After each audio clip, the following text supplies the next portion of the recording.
Todd Young Online presents Young Tales. Tales for the young and the young at heart. Today's story from L. Frank Baum's American Fairy Tales. Today's story, The Laughing Hippopotamus. On one of the upper branches of the Congo River lived an ancient and aristocratic family of hippopotamuses, which boasted a pedigree dating back beyond the days of Noah, beyond the existence of mankind, far into the dim ages when the world was new.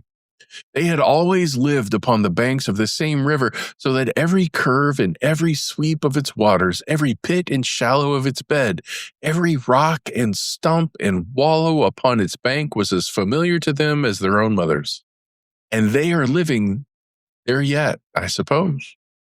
Not long ago, the queen of this tribe of hippopotamuses had a child which she named Kio, because it was so fat and round. Still, that you may not be misled, I will say that in the hippopotamus language, Kio, properly translated, means fat and lazy instead of fat and round. However, no one called the queen's attention to this error because her tusks were monstrous, long, and sharp, and she thought Kio the sweetest baby in the world. He was, indeed, all right for a hippopotamus. He rolled and played in the soft mud of the riverbank and waddled inland to nibble the leaves of the wild cabbage that grew there, and was happy and contented from morning till night.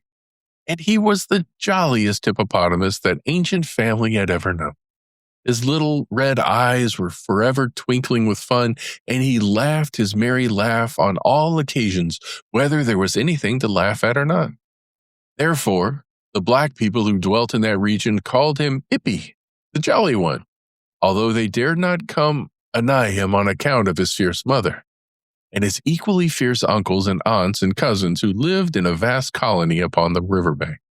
And while these black people, who lived in little villages scattered amongst the trees, dared not openly attack the royal family of hippopotamuses, they were amazingly fond of eating hippopotamus meat whenever they could get it.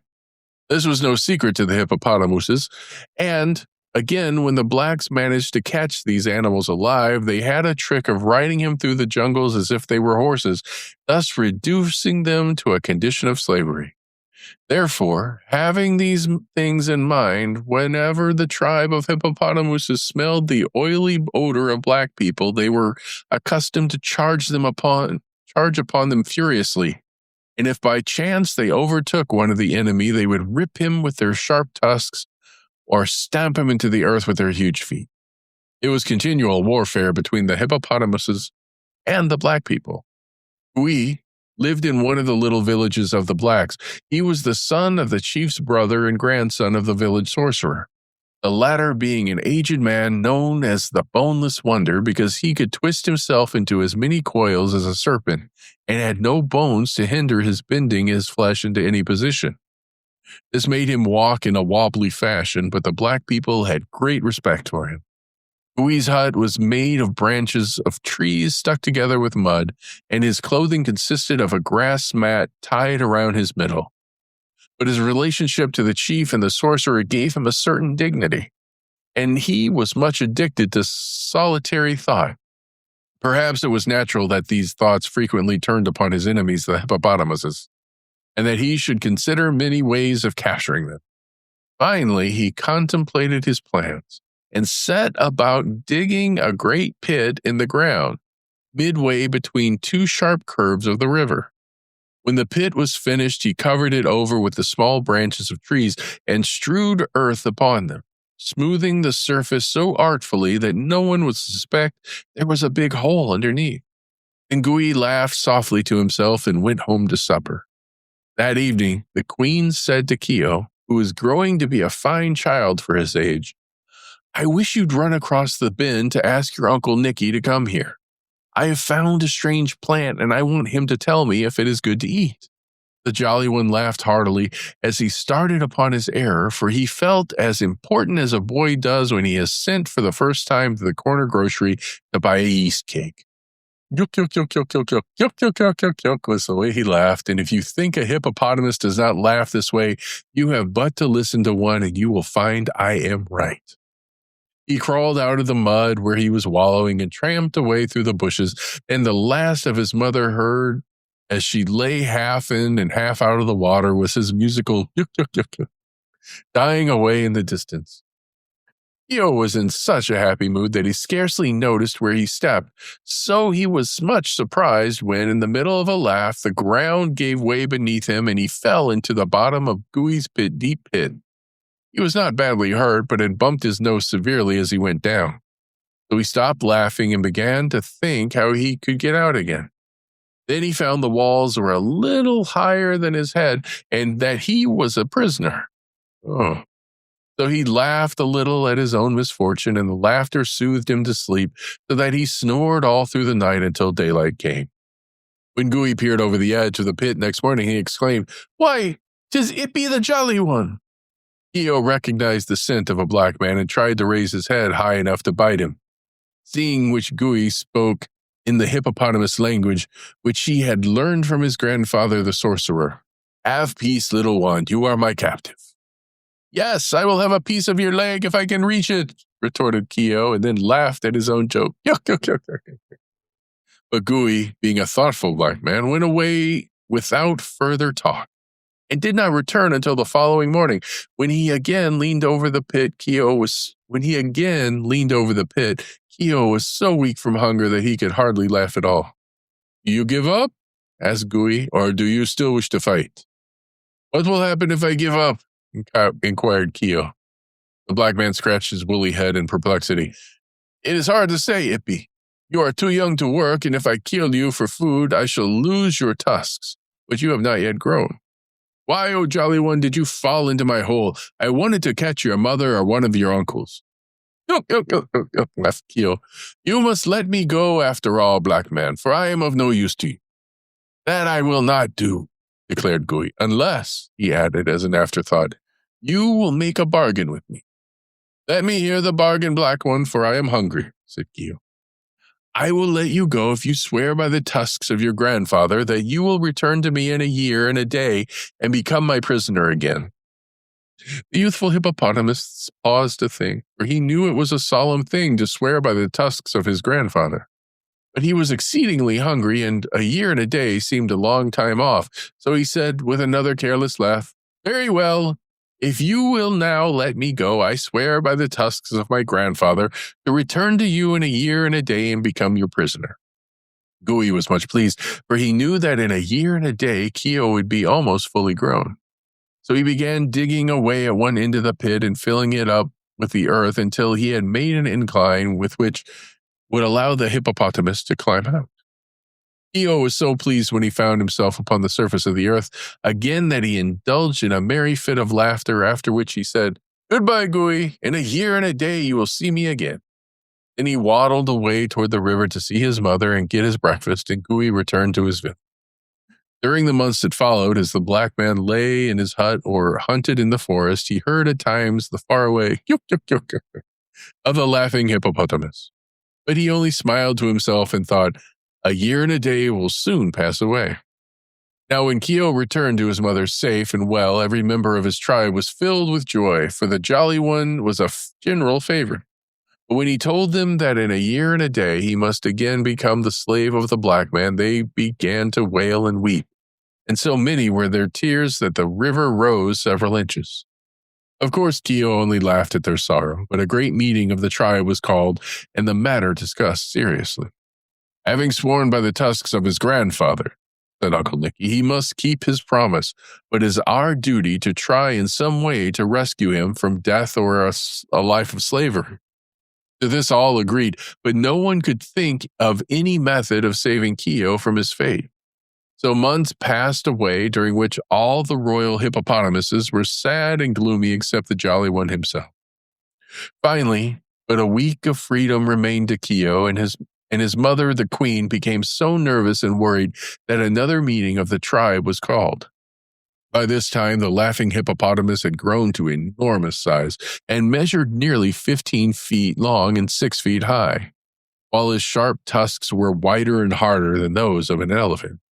"Unless something is done to save my child," said the mother, "I shall die of grief." Then some of her relations began to make foolish suggestions, but Uncle Nep, a wise and very big hippopotamus, said, "We must go to Glinkomok and implore his aid." Then all were silent, for it was a bold thing to face the mighty Glinkomok.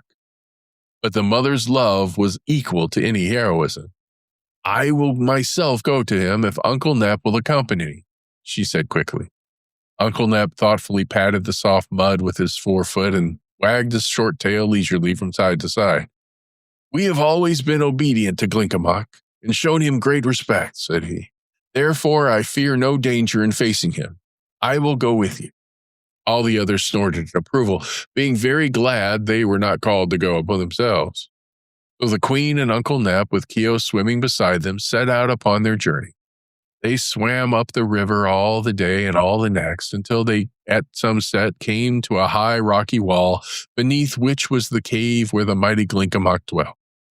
This fearful creature was part beast, part man, part fowl, part fish. It had lived since the world began. Through years of wisdom, it had become part sorcerer, part wizard, part magician, and part fairy. Mankind knew it not, but the ancient beasts knew and feared it. The three hippopotamuses paused before the cave with their front feet upon the bank and their bodies in the water, and called in chorus a greeting to Glinkomok. Instantly thereafter, the mouth of the cave darkened and the creature glided silently toward them. The hippopotamuses were afraid to look upon it and bowed their heads between their legs. "We come, O Glinkomok, to implore your mercy and friendly assistance," began Uncle Nep, and then he told the story of Keo's capture and how he had promised to return to the black man. "He must keep his promise," said the creature in a voice that sounded like a sigh. And the mother hippopotamus groaned aloud. "But I will prepare him to overcome the black man and to regain his liberty," continued Glinkomok. Keo laughed. "Lift your right paw," commanded Glinkomok. Keo obeyed, and the creature touched it with its long, hairy tongue. Then it held 4 skinny hands over Keo's bowed head and mumbled some words in a language unknown to man or beast or fowl or fish. After this, it spoke again in hippopotamese. "Your skin has now become so tough that no man can hurt you. Your strength is greater than that of 10 elephants. Your foot is so swift that you can distance the wind. Your wit is sharper than the bullthorn. Let the man fear, but drive fear from your own breast forever. For of all your race, you are the mightiest." Then the terrible Glinkomok leaned over, and Keo felt its fiery breath scorch him as it whispered some further instructions in his ear. The next moment, it glided back into its cave, followed by the loud thanks of the 3 hippopotamuses, who slid into the water and immediately began their journey home.